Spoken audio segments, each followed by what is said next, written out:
Hello and welcome to the Versant JPA Screen Cast Part 3. This is the third part in a series of screencasts examining Versant JPA.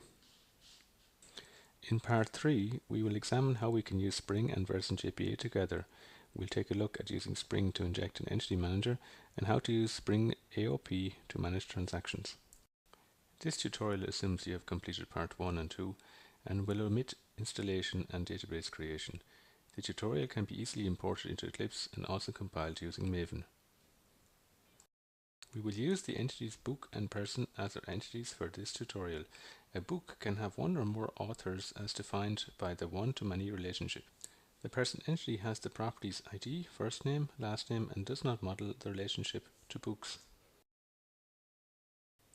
The file persistence.xml located in the folder meta-inf defines the persistence context that we will use to configure our EntityManager in Spring.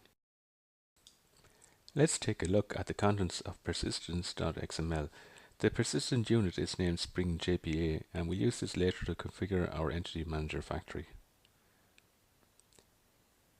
It also lists the entities book and person. Versant JPA requires the property versant.connectionURL. This is a mandatory property and defines the URL to the Versant object database. The book service. In typical Spring style, we will define a book service to manage our books. The book service interface defines methods to save, retrieve, and delete books. We've also added the method SaveWithException, which we will use to test our annotated transactions.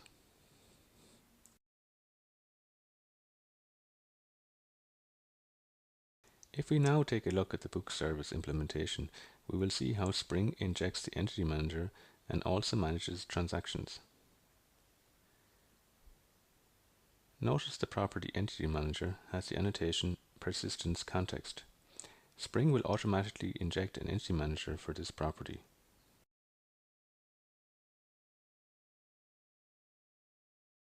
The save method uses the injected EntityManager to persist a book. The save method is annotated with the transactional annotation, and Spring will automatically wrap the save method in a write transaction and will roll back the transaction if any exception occurs.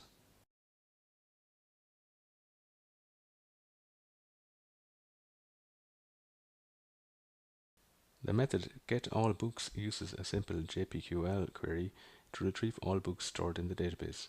It uses a read transaction.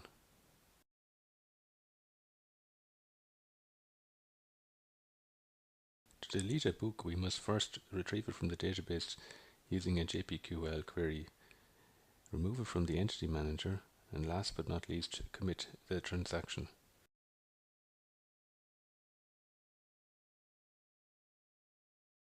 Remember, Spring manages the transaction, so there is no explicit call to commit. Finally, the SaveWithException method is used to test a rollback and demonstrate Spring transaction management working seamlessly with Versant JPA. Configuring Spring. We'll take a look now at how to put all the pieces together using the Spring configuration. The book service is defined in services.xml and does not require any JPA configuration. In database.xml, we enable Spring's annotation-driven transactions and persistence context support. To configure the EntityManager factory, we use the persistence unit name Spring JPA, specify Versant persistence as the persistent provider, and finally configure the JPA transaction manager. The JUnit test book service. As the name suggests, we will use this class to test the methods of the book service. The context configuration annotation defines the Spring configuration to load. Spring will automatically inject the book service. We would expect all tests to pass. Notice in the method testSaveBookWithException, we would expect an illegal argument exception to be thrown. We want to see if the exception provokes a rollback.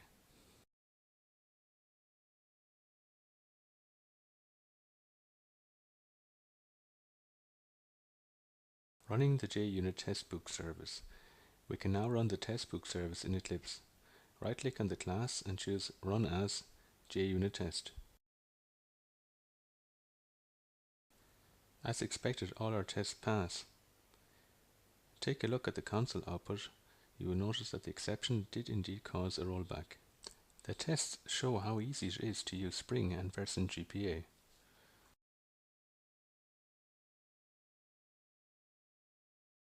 That completes this Versant JPA screencast. For more information, visit versant.com. Thank you for your attention.